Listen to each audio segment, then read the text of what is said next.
નમસ્કાર મિત્રો, good morning. આજે આપણે સ્ટાર્ટ કરવાના છીએ આપણું જે ચેપ્ટર છે આનુવંશિકતા અને ભિન્નતાના સિદ્ધાંતો, એનો આપણે 8મું લેક્ચર વિડિયો સ્ટાર્ટ કરીશું. તો ગાઈઝ, આ લેક્ચર વિડિયોની અંદર આપણો ટોપિક રહેવાનો છે આનુવંશિકતાનો રંગસૂત્રીયવાદ.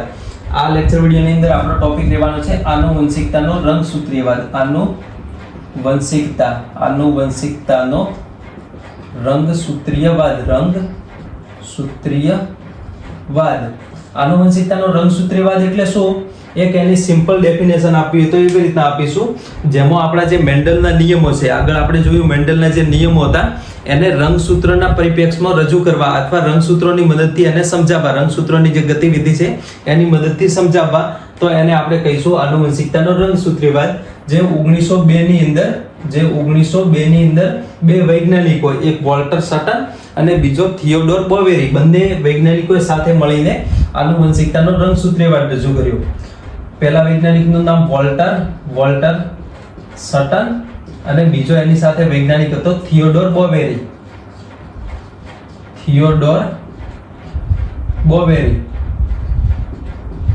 તો આ બંને વૈજ્ઞાનિકે તમારે યાદ રાખવાના છે. વોલ્ટર સટન અને થિયોડોર બોવેરીએ આનુવંશિકતાનો રંગસૂત્રીયવાદ આપ્યો તો. તમને ક્વેશ્ચન પૂછી શકે છે આનુવંશિકતાનો રંગસૂત્રીયવાદ કોણે આપ્યો તો? તો 1902 માં. ઘણી વખત વોલ્ટર સટન પૂરું નામ નથી આપેલું હતું, ઘણી વખત સટન અને બોવેરી એવું નામ પણ આપેલું હોય છે, તો તમારે આ પણ યાદ રાખવાનું છે. સટન અને બોવેરીએ 1902 ની અંદર આનુવંશિકતાનો રંગસૂત્રીયવાદ આપ્યો.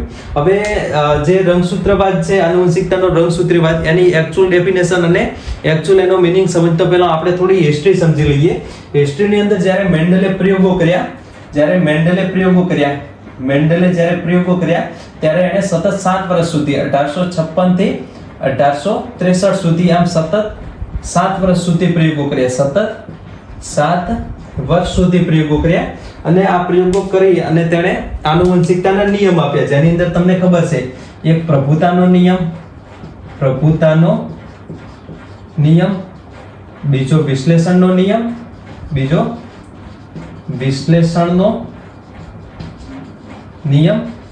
ત્રીજો નિયમ મુક્ત વિશ્લેષણનો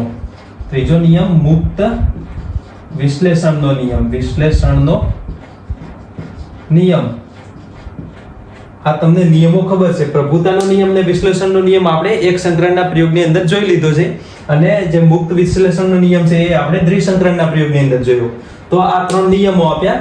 હવે એના પરિણામો 1865. હવે આ નિયમો આપ્યા એના પછી 1865 માં એનું જે પ્રાયોગિક કાર્ય હતું એને પ્રકાશિત કર્યું. એનું પ્રાયોગિક કાર્ય મેન્ડલે પ્રકાશિત કર્યું. કઈ સાલમાં? 1865 ના વર્ષમાં પ્રાયોગિક કાર્ય પ્રકાશિત કર્યું. પ્રકાશિત શામાં કર્યું? તો એ સમયની વિજ્ઞાનની એક જર્નલ હતી, જર્મન ભાષામાં વિજ્ઞાનની જર્નલ હતી. જર્મન ભાષામાં એક વિજ્ઞાનની જર્નલ હતી જેનું નામ હતું નેચર ફોર સ્કેન્ડરબેરી. અગર આ તમારે ન યાદ રાખવું હોય તો બી ચાલશે, પણ એનું આપણે લખી દઈએ નેચર ફોર સ્કેન્ડરબેરી. આ વિજ્ઞાનની એક જર્નલ હતી જર્મન ભાષામાં. એનું પ્રાયોગિક કાર્ય એને પ્રકાશિત કર્યું. શું કર્યું? પ્રકાશિત કર્યું. હવે પ્રકાશિત કર્યું પણ એ સમયમાં એને પ્રસિદ્ધિ ન મળી.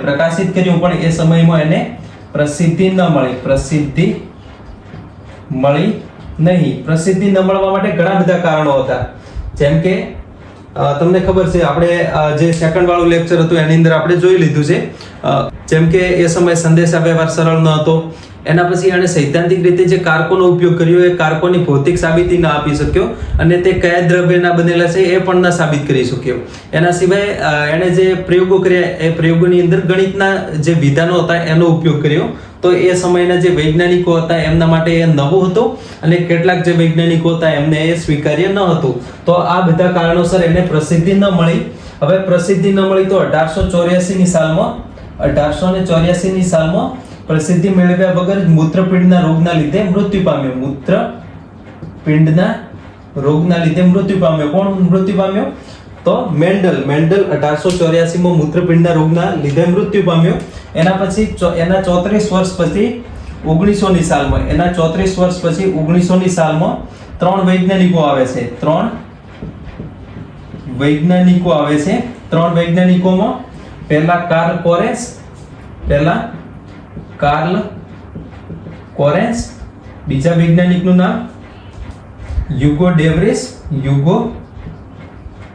ડેવરીસ, ત્રીજા વૈજ્ઞાનિકનું નામ ઇરવિન વોન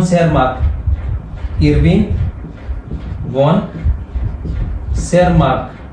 હવે આ ત્રણેય વૈજ્ઞાનિકને તમે ઘણી વખત આ જે નામ છે એ નામ શોર્ટમાં આપેલું હોય છે, કોરેન્સ, ડેવરીસ અને શેરમાર્ક આવી રીતના પણ આપેલું હોય છે. તો આ ત્રણેય વૈજ્ઞાનિકોએ ઇન્ડિવિડ્યુઅલી સ્વતંત્ર રીતે જે મેન્ડલના પ્રયોગો હતા અથવા મેન્ડલના જે પરિણામો હતા એનું પુનઃ સંશોધન કર્યું. શું કર્યું? તો મેન્ડલના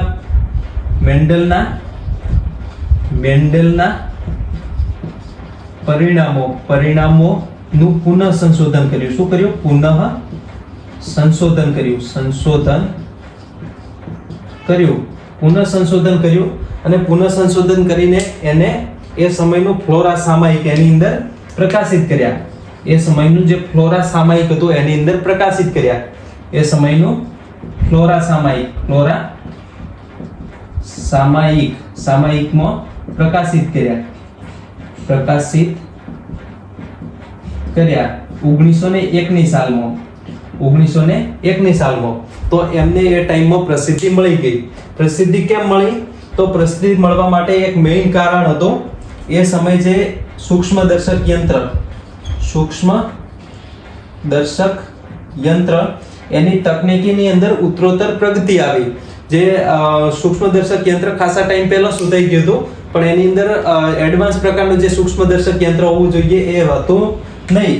તો 1901ની સાલ સુધી અથવા 1900ની સાલ સુધી જે સૂક્ષ્મદર્શક યંત્ર હતું એ એડવાન્સ પ્રકારનું સૂક્ષ્મદર્શક યંત્ર આવ્યું. યાની કે સૂક્ષ્મદર્શક યંત્રની તકનીકીમાં પ્રગતિ થઈ. સૂક્ષ્મદર્શક યંત્રની તકનીકીમાં પ્રગતિ થઈ. અને પ્રગતિ થઈ તો એના લીધે કોષ અને કોષમાં થતી ઘટનાઓ જોવા શક્ય બની. પ્રગતિ થઈ તો કોષ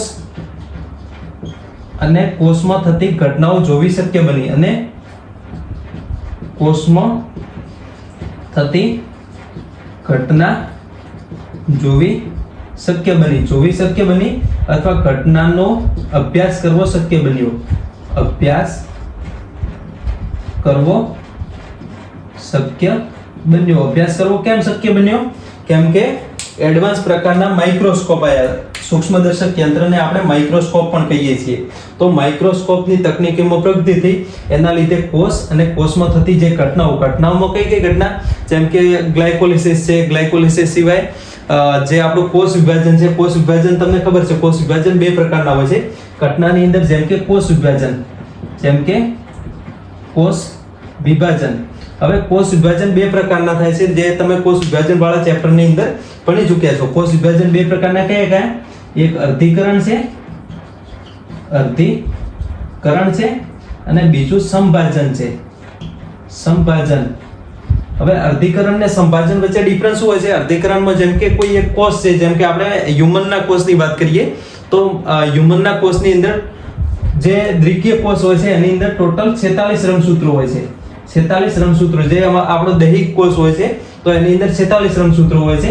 હવે એ જે અર્ધીકરણ કરે છે ત્યારે જે 23 રંગસૂત્રો હોય છે એ બંને કોષની અંદર ડિસ્ટ્રીબ્યુટ થતા હોય છે. બંને કોષની અંદર વહેંચણી થતી હોય છે. તો આ 46 રંગસૂત્રોમાંથી 23 રંગસૂત્રો વાળો કોષ બને તો એને આપણે કહીશું અર્ધીકરણ. જે અહીંયા કોષ જે અહીંયા રંગસૂત્રોનો નંબર છે અહીંયા અડધો થઈ જાય છે, એટલા માટે આપણે એને અર્ધીકરણ કહીશું. અને સંભાજનમાં ધારો કે 46 રંગસૂત્રો છે તો એના બંનેના જે ડોટર સેલ હશે, ડોટર સેલની અંદર પણ 46 રંગસૂત્રો જ હશે. 2 ડોટર સેલ હશે એની અંદર પણ 46 રંગસૂત્રો જોવા મળશે. તો એને આપણે કહીશું સંભાજન. તો આ તમને ખબર પડી. હવે કોષ વિભાજન અને કોષમાં થતી ઘટનાઓની અભ્યાસ કરવો શક્ય બન્યો, જેની અંદર મેઇનલી કોષ વિભાજન જોવું શક્ય બન્યું. કોષ વિભાજન જોવું શક્ય બન્યું તો કોષની અંદર જે ક્રોમોઝોમ હોય છે, કોષ વિભાજન જોવું શક્ય બન્યું તો કોષની અંદર જે રંગસૂત્રો હોય છે, રંગસૂત્રોની ગતિવિધિ પણ જોવી શક્ય બની. રંગસૂત્રોની ગતિવિધિ જોવી પણ શક્ય બની. કોષ વિભાજન દરમિયાન અથવા અર્ધીકરણ દરમિયાન અને આપણે એમ પણ લખી શકીએ અર્ધીકરણ દરમિયાન રંગસૂત્રોની ગતિવિધિ જોવી પણ શક્ય બની. શું શક્ય બન્યું? રંગસૂત્રોની ગતિવિધિ. હવે આ તમારે નોટ કરવું હોય તો કરી દો. આપણે એને ફરીથી આટલે જોઈએ.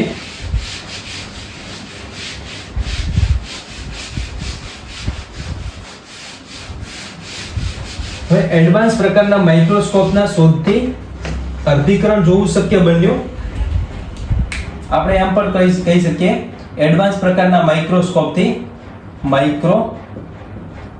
જેને આપણે સૂક્ષ્મદર્શક યંત્ર પણ કહીએ છીએ. માઇક્રોસ્કોપ ની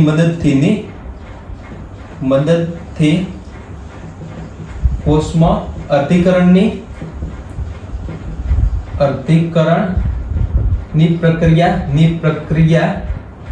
પ્રક્રિયા દરમિયાન રંગસૂત્રોની ગતિવિધિનું જ્ઞાન પ્રાપ્ત થયું. રંગસૂત્રોની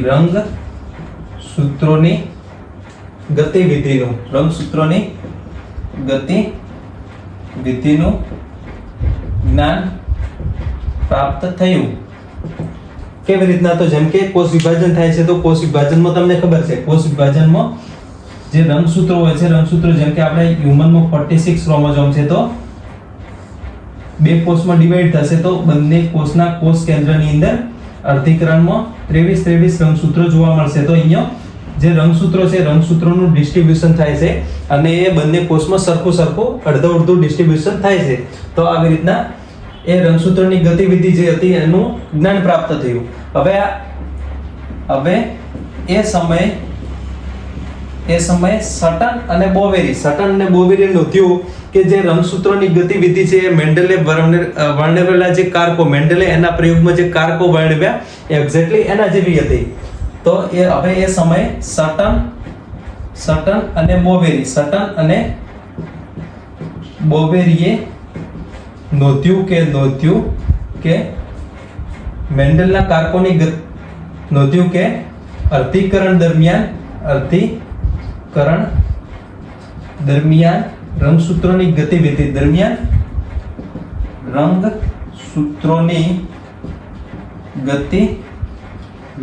એ મેન્ડલે તેના પ્રયોગમાં વર્ણવેલ કારકો જેવી જ છે. મેન્ડલે જ્યારે એનો પ્રયોગ કર્યા તો એની અંદર જે કારકોની ગતિવિધિ વર્ણવી તો એક મેન્ડલના કારકોની વર્ણવેલ ગતિવિધિ જેવી જ અર્ધીકરણ દરમિયાન રંગસૂત્રોની ગતિવિધિ જોવા મળે છે. એ સમયે સટન ને બોવેરી નોંધ્યું કે અર્ધીકરણ દરમિયાન રંગસૂત્રોની ગતિવિધિ એ મેન્ડલે તેના પ્રયોગમાં વર્ણવેલ કારકો જેવી જ હોય છે. તો એના પરથી એને જોયું કે જે રંગસૂત્રો છે અહીંયા જે મેન્ડલે વર્ણવેલ એના પરથી એને જોયું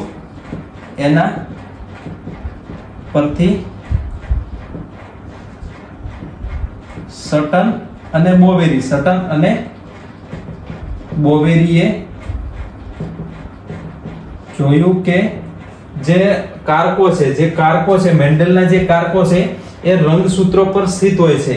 બોવેરીએ જોયું કે મેન્ડલના કારકો જેને આજે આપણે જનીન કહીએ છીએ એ કારકો રંગસૂત્રો પર સ્થિત હોય છે. એ રંગસૂત્રો પર સ્થિત હોય છે અને અર્ધીકરણ દરમિયાન રંગસૂત્રોના વિશ્લેષણ એ કારકોના વિશ્લેષણ તરફ દોરી જાય છે અને અર્ધીકરણ દરમિયાન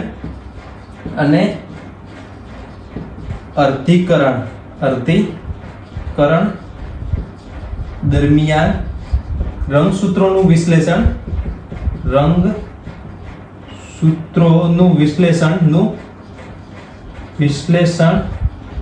એ કારકોના વિશ્લેષણ તરફ કારકો અથવા એને આજે આપણે જનીન કહીએ છીએ તો જનીનના વિશ્લેષણ તરફ દોરી જાય છે. જેમ કે આપણે સિમ્પલ અહીંયા વિચારીએ કોઈ એક કોષ છે ધારો કે કોઈ આટલે કોષ છે અને કોષની અંદર એક રંગસૂત્ર હાજર છે. ધારો કે કોષ છે, કોષની અંદર કોષ કેન્દ્ર છે, કોષ કેન્દ્રની અંદર કોઈ એક રંગસૂત્ર હાજર છે. હવે આ રંગસૂત્ર જે છે, રંગસૂત્ર ઉપર ધારો કે અહીંયા કોઈ એક રંગસૂત્રનો ટુકડો છે, રંગસૂત્રનો આ ટુકડો છે એ કારક છે, રંગસૂત્રનો ટુકડો એ કારક છે, એની સાથે બીજો સમજાત રંગસૂત્ર હાજર છે, એની સાથે ધારો કે બીજો સમજાત રંગસૂત્ર હાજર છે.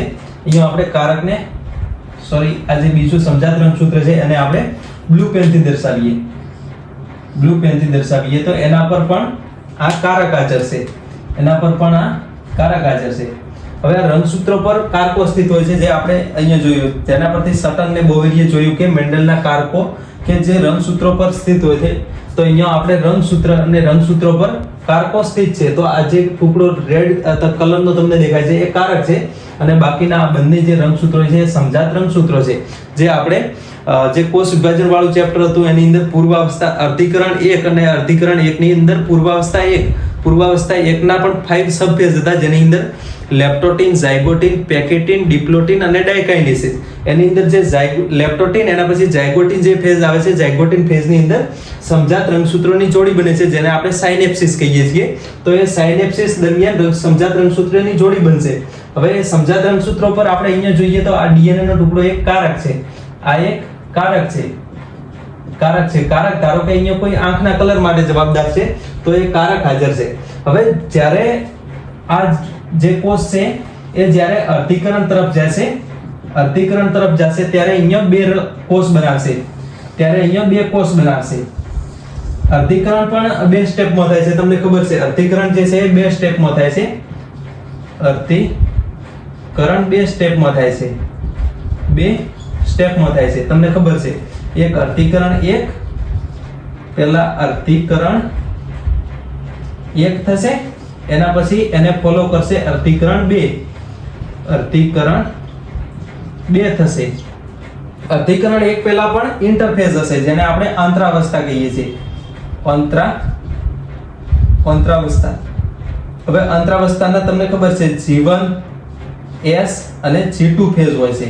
અર્ધીકરણ 1 ની અંદર તમને ખબર છે અર્ધીકરણ 1 ના જે અર્ધીકરણ 1 હોય છે એના 4 સબફેઝ હોય છે, જેમ કે પૂર્વાવસ્થા 1, એના પછી ભાજનાવસ્થા 1, પછી ભાજનોત્તર અવસ્થા 1 અને ભાજનાંતિમ અવસ્થા. અર્ધીકરણ 1 ના 4, એક પૂર્વાવસ્થા, એના પછી પૂર્વાવસ્થા પછી આવશે ભાજનાવસ્થા, એના પછી ભાજનોત્તરા અને એના પછી ભાજનાંતિમ અવસ્થા. અર્ધીકરણ 2 પણ આ ભાજનાંતિમ અવસ્થા પછી જે કોષ હશે, કોષ બે કોષની અંદર ડિવાઈડ થઈ જશે. તમને ખબર છે, જેમ કે કોઈ એક કોષ છે, જેમ કે આ આંતરાવસ્થામાં કોષ છે, આંતરાવસ્થામાં કોષ છે, તો એ પછી અર્ધીકરણ 1 ની અંદર પ્રવેશ કરશે. અર્ધીકરણ 1 ની અંદર આ 4 ફેઝ થશે. 4 ફેઝમાં પણ જે પૂર્વાવસ્થા 1 હશે એ પૂર્વાવસ્થા 1 સૌથી લાંબો ફેઝ હશે. હવે પૂર્વાવસ્થા 1 ના પણ 4 સબફેઝ જે તમને 5 સબફેઝ જે તમને ખબર છે, લેપ્ટોટીન, ઝાયગોટીન, પેકેટીન, ડિપ્લોટીન ને ડાયકાઇનેસિસ. એના પછી ભાજનાવસ્થા 1 આવશે, ભાજનોત્તરા અને ભાજનાંતિમ અવસ્થા. એના પછી અર્ધીકરણ 1 પૂરું થશે અને એ બે કોષની અંદર ડિવાઈડ થશે. આ જે અર્ધીકરણ 1 ના અંતે કોષ બે કોષની અંદર ડિવાઈડ થશે. બે કોષમાં ડિવાઈડ થયા પછી આ જે કોષ બંને છે એ અર્ધીકરણ 2 ની અંદર પ્રવેશ કરશે, અર્ધીકરણ 2 માં પ્રવેશ કરશે.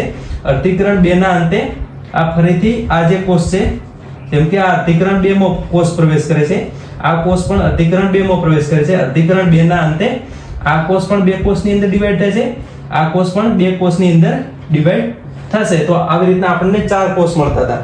આ આપણે જોઈ ચૂક્યા છે. અર્ધીકરણના અંતે આપણને 4 કોષ મળે છે, જેની અંદર ધારો કે અહીંયા 46 આપણે હ્યુમનનો કોષ છે, તો 46 ક્રોમોઝોમ છે. તો અહીંયા પૂર્વાવસ્થા સ્ટાર્ટ થશે ત્યારે અહીંયા 46 ક્રોમોઝોમ હશે, પણ જ્યારે ભાજનાંતિમ અવસ્થા એટલે કે અર્ધીકરણ 1 ખતમ થશે તો અહીંયા બંને જે ડોટર સેલ બનશે એની અંદર 23 રંગસૂત્રો આપણને મળશે. એના પછી જ્યારે અર્ધીકરણ 2 સ્ટાર્ટ થશે તો અહીંયા 23 રંગસૂત્રો વાળા બે કોષ છે.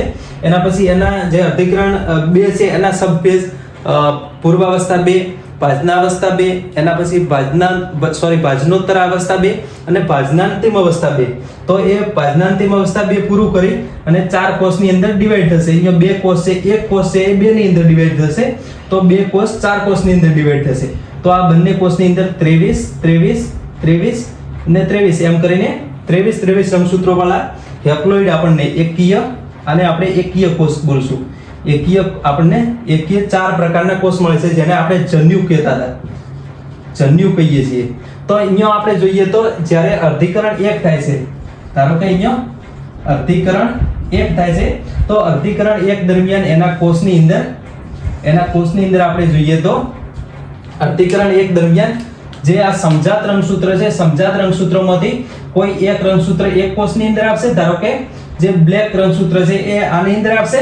ધારો કે આ પહેલો કોષ છે તો એની અંદર જે બ્લેક રંગસૂત્ર છે એ આની અંદર આવશે, અને જે બીજું બ્લુ કલરનું રંગસૂત્ર છે તો એ આની અંદર આવશે. તો આ બ્લુ કલરનું રંગસૂત્ર આની પર આવ્યું. હવે આની પર કારકો પણ હાજર છે, જેમ કે આ બ્લેક ઉપર કારક હાજર છે અને બ્લુ પ્રકારના રંગસૂત્ર પણ કારક હાજર છે. આ બંને બ્લુ અને બ્લેક એકબીજાના સમજાત રંગસૂત્ર છે. હવે આ અર્ધીકરણ 1 પૂરું થયું, એના પછી અર્ધીકરણ 1 પૂરું થશે, એના પછી અર્ધીકરણ 2 સ્ટાર્ટ થશે. અર્ધીકરણ 2 ના અંતે પણ આ જે એક કોષ છે એ બે કોષની અંદર વિભાજિત થશે. એના પછી અર્ધીકરણ 2 સ્ટાર્ટ થશે. અર્ધીકરણ 2 ના અંતે એક કોષ બે કોષમાં ડિવાઈડ થશે. તો એક કોષ આવી રીતના બે કોષની અંદર ડિવાઈડ થશે. આ કોષ પણ બે કોષની અંદર ડિવાઈડ થશે.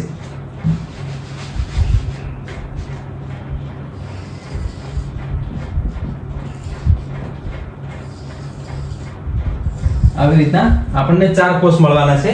હવે આ 4 કોષની અંદર આપણે જોઈએ તો ધારો કે આ એક રંગસૂત્ર છે, એ રંગસૂત્ર કેવી રીતના અર્ધીકરણ 1 થઈ ગયું છે, હવે અર્ધીકરણ 2 થવાનું છે.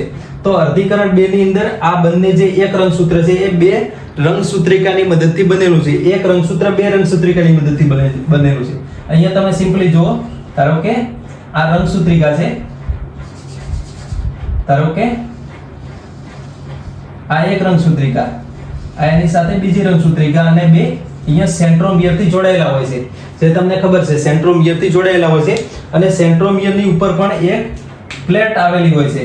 એક પ્લેટ આવેલી હોય છે જેને આપણે કાઇનેટોકોર કહીએ છીએ. તો એ તમને રંગસૂત્રનો ખબર છે, રંગસૂત્રનો જે ટાઈપ્સ હોય, રંગસૂત્ર કેવી રીતના આવેલું હોય છે, રંગસૂત્રની અંદર શું શું હોય એ તમને ખબર છે. તો અહીંયા આ બંને જે છે એને આપણે રંગસૂત્રિકા કહીશું. રંગસૂત્રિકા, એક રંગસૂત્ર બે રંગસૂત્રિકાની મદદથી બનેલું છે.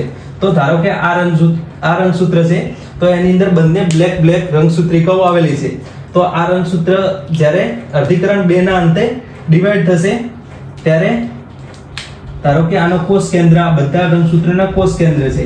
તો કોષ કેન્દ્રની અંદર આપણને એક રંગસૂત્રિકા ડિવાઈડ થતી જોવા મળશે. જેમ કે આ બ્લેક રંગસૂત્ર છે તો અહીંયા એક બ્લેક રંગસૂત્રિકા, આની અંદર પણ એક બ્લેક રંગસૂત્રિકા જોવા મળશે. આની અંદર પણ બ્લુ રંગસૂત્ર છે તો આની અંદર બંને બ્લુ રંગસૂત્રિકા જોવા મળશે. બ્લુ રંગસૂત્રિકા જોવા મળશે. હવે આના ઉપર કારક પણ હાજર છે. જેમ કે બ્લેક રંગસૂત્ર પર અહીંયા રેડ કારક હાજર છે, અહીંયા પણ કારક હાજર છે. આના પર પણ ધારો કે કારક હાજર છે, આના પર કારક હાજર છે. તો અહીંયા આપણે જોયું, આ આપણો વિશ્લેષણનો નિયમ થઈ જશે. આ આપણે વિશ્લેષણનો નિયમ સમજાવ્યો. વિશ્લેષણના નિયમની અંદર જેમ કે રંગસૂત્રોનું વિભાજન એ જે કારકો હોય છે એના વિભાજન તરફ દોરી જાય છે. જેમ કે અહીંયા આપણે કારક હતા તો કારકનું વિભાજન કરવું છે, તો કારકનું વિભાજન અહીંયા રંગસૂત્રોનું વિભાજન થયું તો એના સાથે સાથે કારકોનું વિભાજન પણ થતું જાય છે. જેમ કે આપણે એક સંકરણના પ્રયોગની અંદર જોયું, આ તમને સમજમાં આવી ગયું છે. ધારો કે આપણે એક સંકરણના પ્રયોગની અંદર જોયું,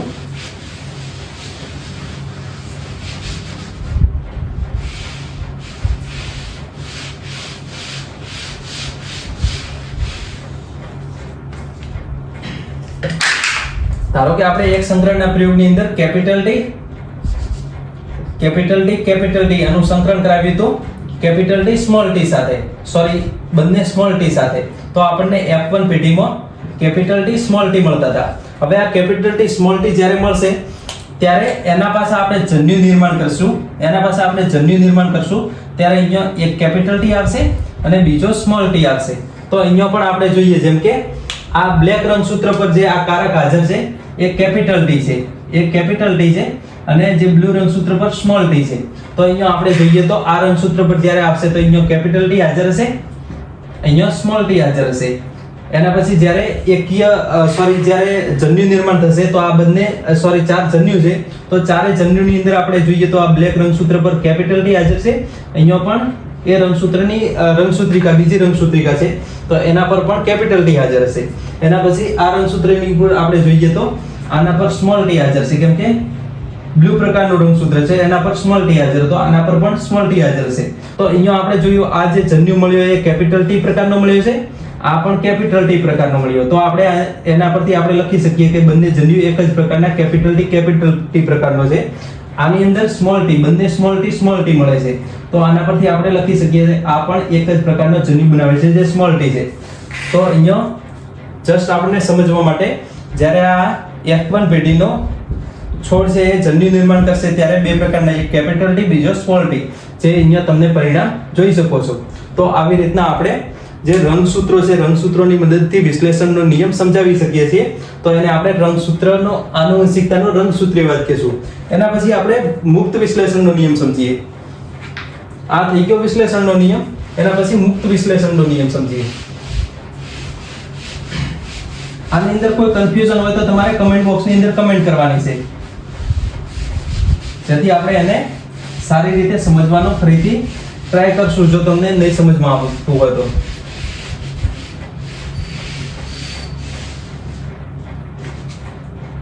એના પછી આપણે મુક્ત વિશ્લેષણનો નિયમ જોઈએ.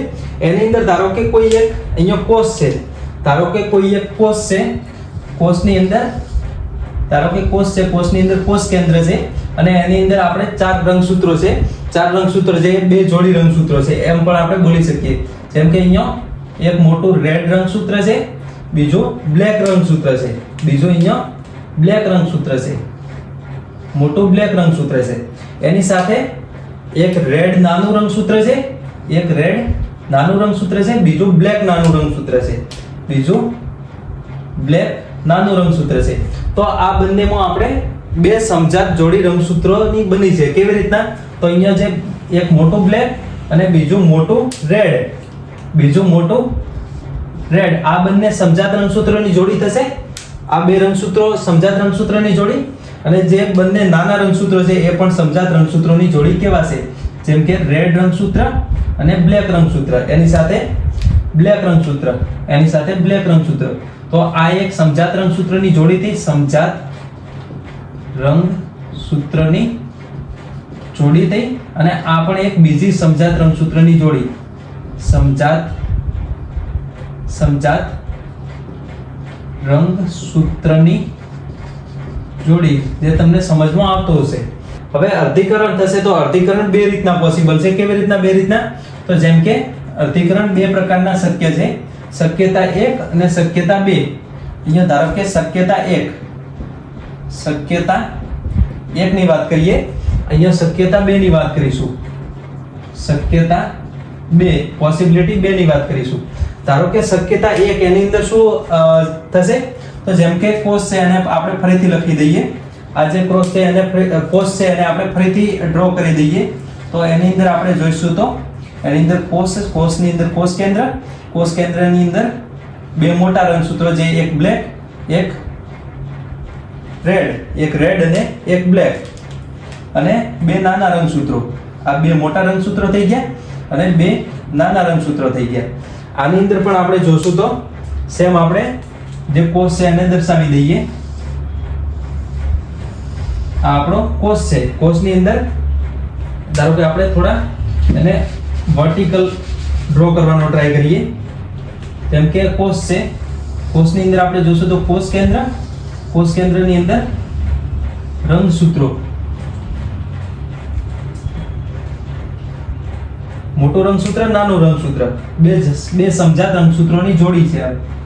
આ મોટું રંગસૂત્ર, આ નાનું બ્લેક રંગસૂત્ર. હવે શક્યતા 1 ની અંદર આપણે પહેલા શક્યતા 1 ની અંદર વાત કરીએ.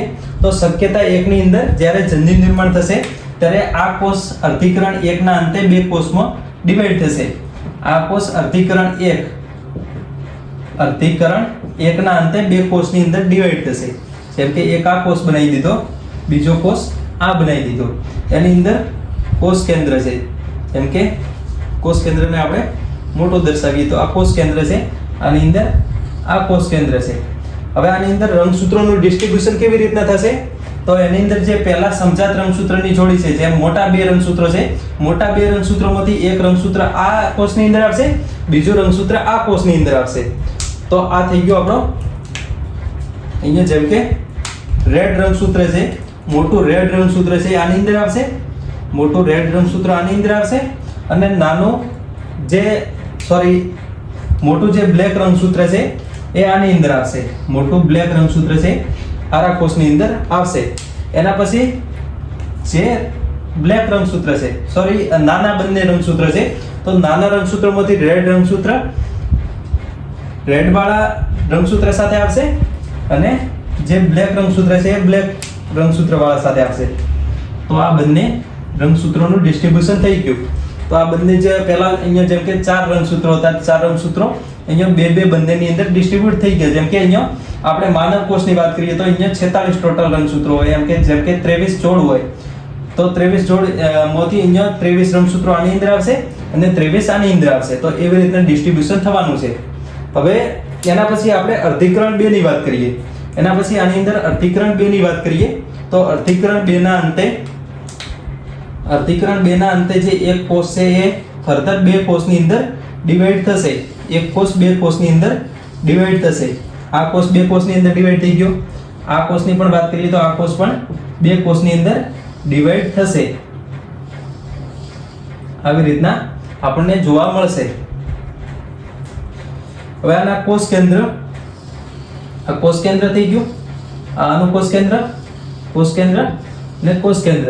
આની અંદર આપણે જોઈએ તો આની અંદર જે કોષ છે, કોષની અંદર રંગસૂત્રો છે, રંગસૂત્રોની એક રંગસૂત્ર બે રંગસૂત્રિકાનું બનેલું. આપણે અહીંયા આગળ જોયું હતું એક રંગસૂત્ર બે રંગસૂત્રિકાનું બનેલું છે.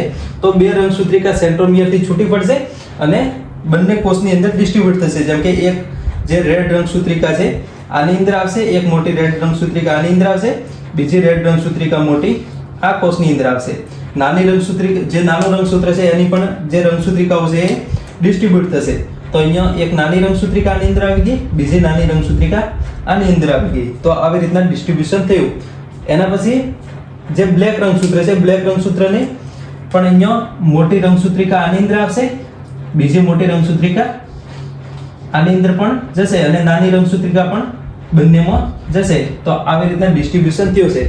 એના પછી આપણે આ શક્યતા 1 એના પછી આપણે શક્યતા 2 ની વાત કરીએ તો શક્યતા 2 ની અંદર જ્યારે ડિસ્ટ્રીબ્યુશન થશે, રંગસૂત્રોનું ડિસ્ટ્રીબ્યુશન થશે, ત્યારે અહીંયા બે કોષ બનશે.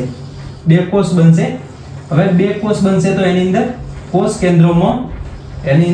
કેન્દ્રોમાં ધારો કે અહીંયા રેડ રંગસૂત્ર આવ્યું, ધારો કે આ કોષની અંદર રેડ રંગસૂત્ર, અહીંયા જે મોટું રેડ રંગસૂત્ર હતું એ આવ્યું, તો એની સાથે નાનું બ્લેક રંગસૂત્ર આવશે.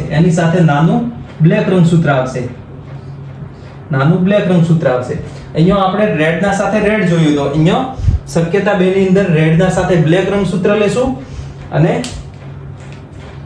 જે મોટું બ્લેક રંગસૂત્ર છે એના સાથે આપણે નાનું રેડ રંગસૂત્ર લેશું.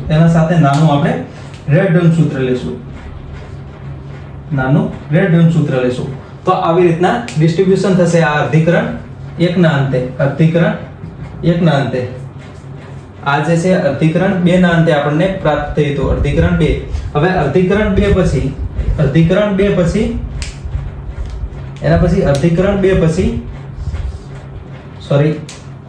બ્લુ પેન યુઝ કરવાની છે.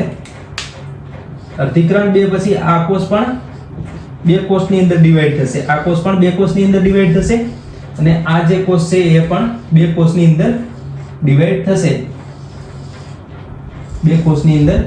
થશે. ધારો કે આ કોષ છે તો એની અંદર એક રેડ રંગસૂત્ર છે, તો રેડ રંગસૂત્રની બે રંગસૂત્રિકાઓ છે. હવે બે રંગસૂત્રિકાઓ બંને કોષની અંદર ડિસ્ટ્રીબ્યુટ થશે. જેમ કે આ મોટી રેડ રંગસૂત્રિકા અને આ પણ મોટી રેડ રંગસૂત્રિકા બંને કોષોની અંદર ડિસ્ટ્રીબ્યુટ થઈ ગઈ. બ્લેક રંગસૂત્ર નાનું રંગસૂત્ર છે, એની રંગસૂત્રિકાઓ બે નાની બ્લેક રંગસૂત્રિકાઓ થશે, તો એ પણ કોષની અંદર આવી જાય. આ કોષ કેન્દ્રની અંદર છે, આપણે કોષ કેન્દ્ર દર્શાવી દઈએ તો આ કોષ કેન્દ્ર છે. હવે બીજી પોસિબિલિટીમાં અહીંયા બીજા જે કોષ છે એની વાત કરીએ તો એની અંદર મોટું બ્લેક રંગસૂત્ર છે, તો એની જે રંગસૂત્રિકાઓ છે એની રંગસૂત્રિકાઓમાં એક જે રંગસૂત્રિકાઓ છે, એક જે રંગસૂત્રિકા છે એ મોટી બ્લેક આની અંદર આવી જશે, બીજી મોટી બ્લેક આની અંદર આવી જશે, અને બીજું નાનું રેડ રંગસૂત્ર છે તો એની નાની રંગસૂત્રિકા થશે. તો નાની રેડ આવી ગઈ અને આની અંદર પણ નાની રેડ આવી ગઈ. તો આવી રીતના ડિસ્ટ્રીબ્યુશન થવાનું છે. હવે ધારો કે અહીંયા આ જે કોષ છે એની અંદર આપણે દ્વિસંકરણના પ્રયોગની અંદર જોયું તો દ્વિસંકરણના પ્રયોગની અંદર F1 પેઢીની અંદર આપણને capital R small r capital Y small y આવો આપણને છોડ મળતો હતો. હવે આ છોડ જ્યારે જન્યુ નિર્માણ કરશે ત્યારે 4 પ્રકારના જન્યુ કરશે. કેવી રીતના 4 પ્રકારના?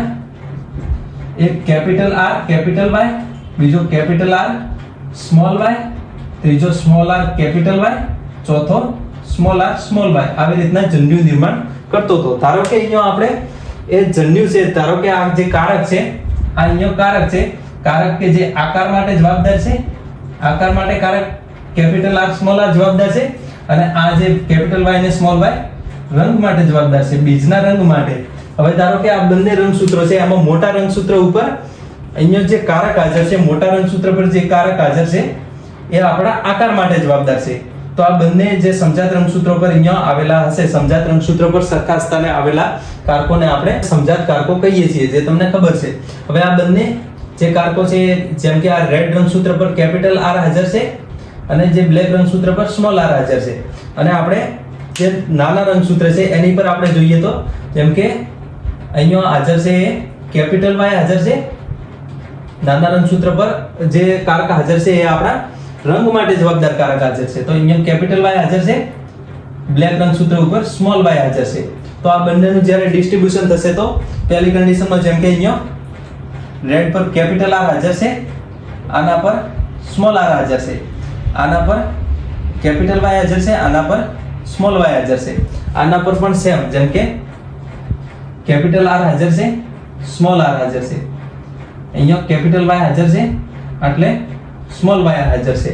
હવે જ્યારે અર્ધીકરણ 1 ના અંતે આ બે રંગસૂત્રોમાંથી જે મોટા બે રંગસૂત્રો છે એ એકબીજાથી છૂટા પડશે ત્યારે આ જે કોષ બનશે એની અંદર જે કારક આવશે એ કેપિટલ R માટે જવાબદાર કારક છે.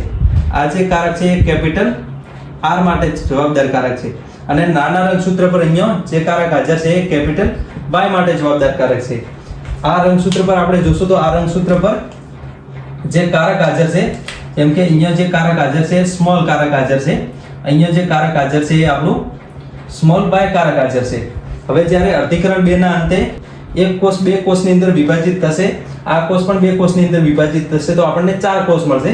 4 કોષની અંદર આપણે જોશું તો જેમ કે આ મોટું લાલ રંગસૂત્ર હતું એને ઉપર કેપિટલ R હાજર છે, નાનું લાલ રંગસૂત્ર હતું એના પર સ્મોલ y હાજર છે, સોરી કેપિટલ Y હાજર છે, કેપિટલ Y હાજર છે, આના પર પણ કેપિટલ R, આના પર કેપિટલ Y, આના પર આપણે જોશું તો આના પર સ્મોલ r હાજર તો સ્મોલ r, આના પર સ્મોલ y, અહીંયા સ્મોલ r, અહીંયા સ્મોલ y થશે. એના પછી આ શક્યતા 1 ની અંદર થઈ ગયું. તો આના લીધે અહીંયા જે જન્યુ મળે છે એ જન્યુ આપણો કેપિટલ R કેપિટલ Y થશે, આ પણ આપણો કેપિટલ R કેપિટલ Y થશે. તો આ બંને એક પ્રકારનો જન્યુ મળશે કેપિટલ R કેપિટલ Y. આની અંદર આપણે જોશું તો આની અંદર સ્મોલ r સ્મોલ y મળશે, આની અંદર પણ સ્મોલ r સ્મોલ y મળશે.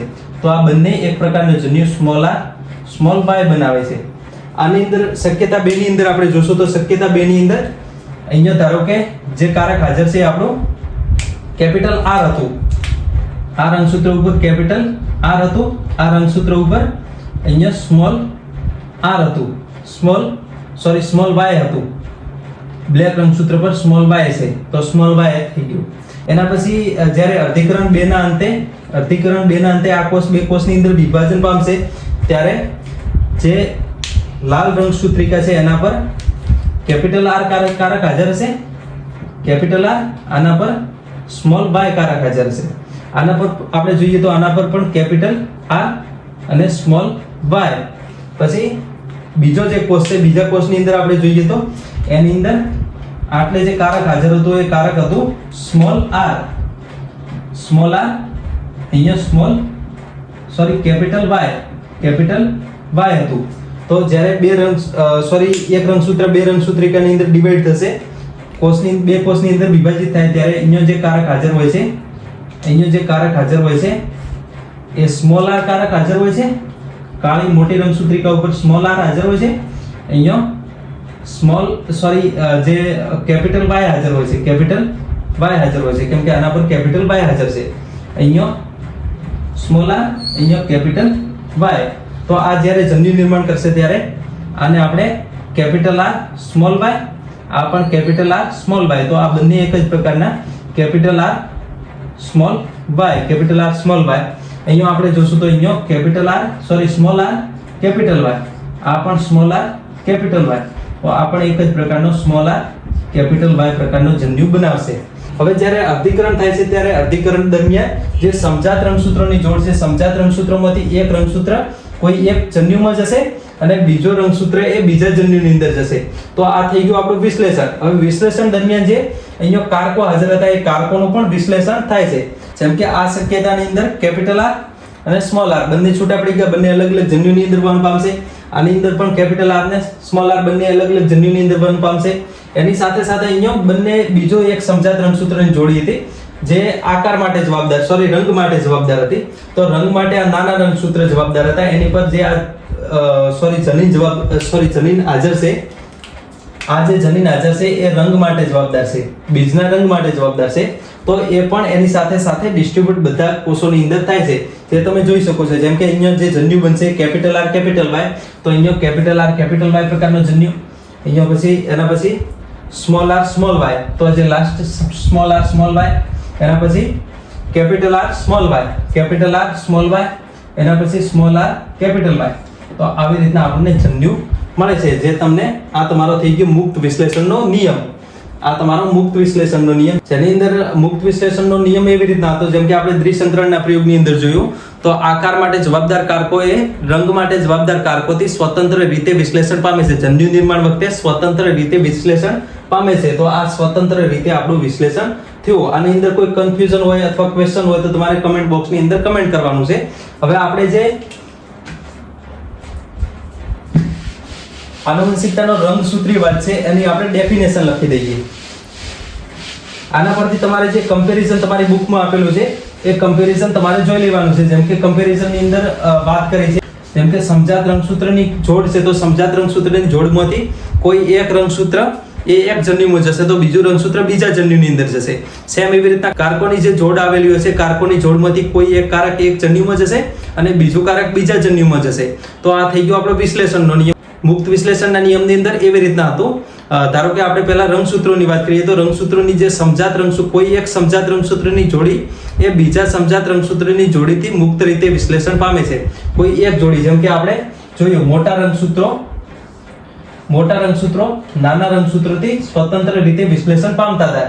સેમ એવી રીતના અહીંયા ધારો કે મોટા રંગસૂત્રો ઉપર કારકો હાજર છે તો કેપિટલ R સ્મોલ r કારક હાજર છે, અહીંયા કેપિટલ Y સ્મોલ y કારક હાજર છે.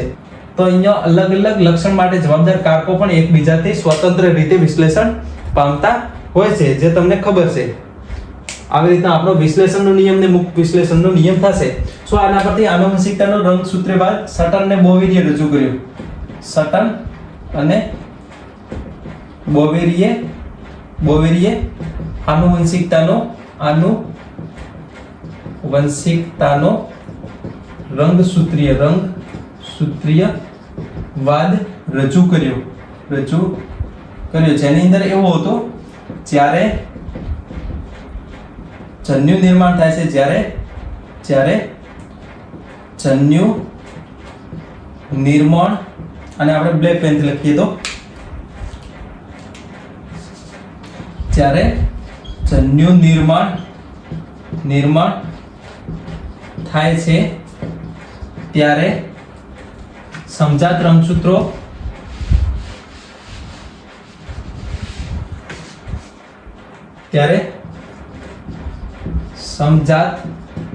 રંગસૂત્રની જોડીનું વિશ્લેષણ એ તેના પર રહેલા કારકોના પણ વિશ્લેષણનું કારણ બને છે. સમજાત રંગસૂત્રોની જોડીનું વિશ્લેષણ એ તેના પર રહેલા સમજાત કારકોના વિશ્લેષણનું પણ કારણ બને છે. જેમ કે અહીંયા આપણે જોયું સમજાત રંગસૂત્રોમાં આ બંને રંગસૂત્રો છે, બંને રંગસૂત્રો પર ધારો કે કારક હાજર છે, તો આ સમજાત રંગસૂત્રની જોડીમાં જ્યારે જન્યુ નિર્માણ થશે ત્યારે આ રંગસૂત્ર આની અંદર આવતો રહેશે, બીજો રંગસૂત્ર આની અંદર આવતો રહેશે. આ રંગસૂત્રોનું ડિસ્ટ્રીબ્યુશન એ યાદચ્છિક રીતે રહેશે, રેન્ડમ અવ્યવસ્થિત રીતે રહેશે, જેની અંદર આ રંગસૂત્ર છે આની અંદર પણ આવી શકે, આ રંગસૂત્ર આની અંદર પણ જઈ શકે, આ રંગસૂત્ર આની અંદર આ જન્યુની અંદર પણ આવી શકે. તો આવી રીતના ડિસ્ટ્રીબ્યુશન રહેવાનું છે. હવે અહીંયા કારકો જેમ કે એની સાથે આ રંગસૂત્ર સાથે જે આ કારક હાજર છે, તો એ કારક આ જન્યુની અંદર આવી જશે. આ રંગસૂત્ર પર જે કારક હાજર છે આ જન્યુની અંદર આવી જશે. તો અહીંયા જે રંગસૂત્રોનું વિશ્લેષણ, રંગસૂત્રોનું ડિસ્ટ્રીબ્યુશન અથવા રંગસૂત્રોની વહેંચણી એ કારકોની વહેંચણીનું પણ કારણ બને છે. કારકોની વહેંચણીનું પણ કારણ બને છે, વિશ્લેષણનું કારણ બને છે. તો આવી રીતના આપણો થઈ ગયો આનુવંશિકતાનો રંગસૂત્રીવાદ. હવે આની અંદર તમારે કોઈ કન્ફ્યુઝન હોય તો તમારે કમેન્ટ બોક્સની અંદર કમેન્ટ કરવાની છે. એની સાથે આ વિડીયોને લાઈક કરો, ચેનલને સબસ્ક્રાઇબ કરો અને વિડીયોની લિંકને તમારા ફ્રેન્ડ સુધી શેર કરો. અને એના પછી આપણે નેક્સ્ટ વિડીયોમાં જે મોર્ગનનો પ્રયોગ અને સંલગ્નતા અને પુનઃસંયોજન સાથે આપણે ફરીથી મળીશું. તો ત્યાં સુધી ઓકે, થેન્ક યુ ગાઈઝ.